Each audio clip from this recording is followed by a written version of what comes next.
কে বাইরে থেকে শুরু করে দেবো না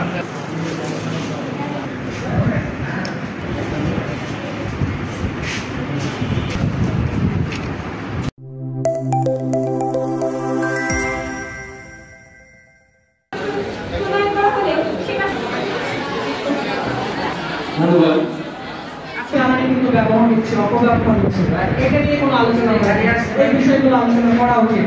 একজন রামপাল নিয়ে কথা বলছিলেন, আমি চাচ্ছিলাম আইটেম বিস্তারিত বলার জন্য।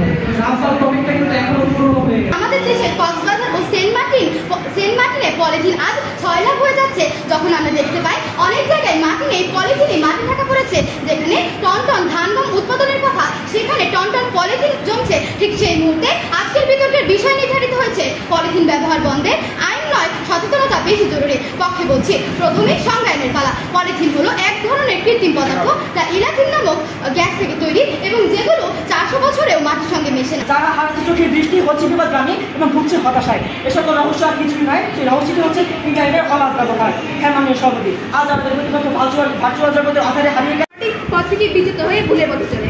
মাননীয় মডারেটর, আমরা কখনোই বলছি না ইন্টারনেটের ব্যবহার শিক্ষা থেকে বিপদ হয়ে পড়ছে।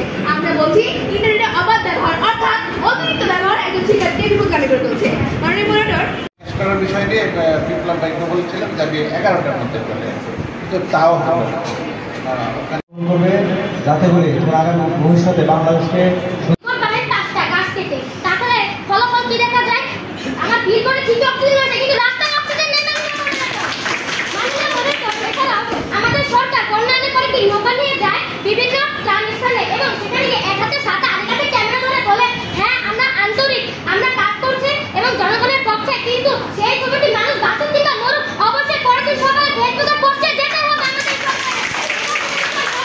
আন্তরিক কিভাবে এগুলো আমার বিগত আমাকে প্রশ্ন করছে বর্তমান কিসের জন্য বর্তমানে মানুষ ঘূর্ণিঝড়ে কম মারা যাচ্ছে।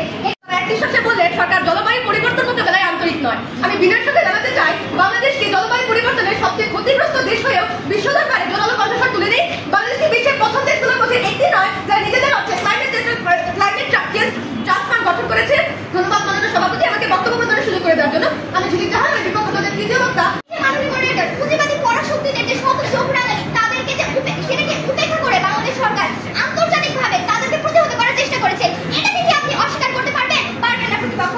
লক্ষ্য করুন 8/8/2025 সরকারের খবর, সেন্ট মার্টিন বাঁচাতে মাস্টার প্ল্যান করে জলবায়ু পরিবর্তন ট্রাস্ট ফান্ডের অর্থায়নে 351 কোটি টাকায় 41 প্রকল্প আমাদের বাংলাদেশ সরকার অনুমোদন দিয়েছে। লক্ষ্য করুন বাংলাদেশ 4.5 মিলিয়নেরও বেশি করে সোলার সিস্টেম, বিশ্বের সবচেয়ে বড় সোলার হোম সিস্টেম চালু করেছে। COP26 এবং COP27 সম্মেলনে লস এন্ড ড্যামেজ ফান্ড গঠনে জোরালো ভূমিকা রেখেছে। প্রশ্নের অ্যান্সার দিতে পারতেছেন কিনা আপনি আপনার মতো বলে গেলেন, আপনার বক্তাকে উত্তর দিয়ে গেলেন না। যুক্তি হচ্ছে মুক্ত চিন্তা।